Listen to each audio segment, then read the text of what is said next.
following is a winter storm warning for the following counties: Bandera, Bastrop, Blanco, Burnett, Caldwell, Comau, Gillespie, Hayes, Kendall, Kerr, Lee, Llano, Travis, Val Verde, and Williamson.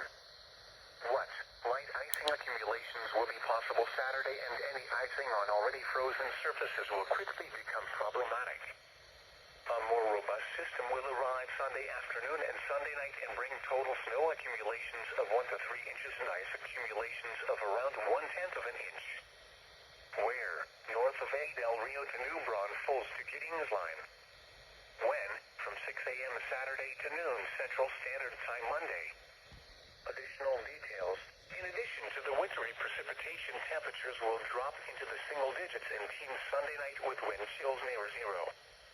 These values can lead to hypothermia for anyone stranded within the icy roads expected. If you must travel, keep an extra flashlight, food, and water in your vehicle in case of an emergency.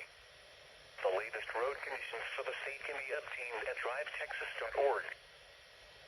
The following is a winter storm warning for the following county: Mason, Texas. What? Heavy snow accumulations and dangerous wind chills.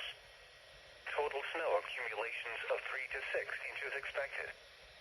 Blowing and drifting snow is expected Sunday night. Where? All of west central Texas. When? From midnight Saturday night to noon Central Standard Time Monday. Impacts: near whiteout conditions.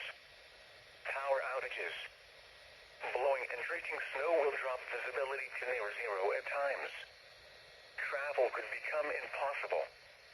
The hazardous conditions will likely impact the morning commute. The cold wind chills as low as 20 below zero could cause frostbite on exposed skin in as little as 30 minutes. Additional details: air temperatures in the single digits and colder may burst pipes. Pets and livestock will need extra protection. Use extra caution when using fireplaces, stoves, and space heaters. If you must travel, keep an extra flashlight, food, and water in your vehicle in case of an emergency. The latest road conditions for the state you are calling from can be obtained by calling 511.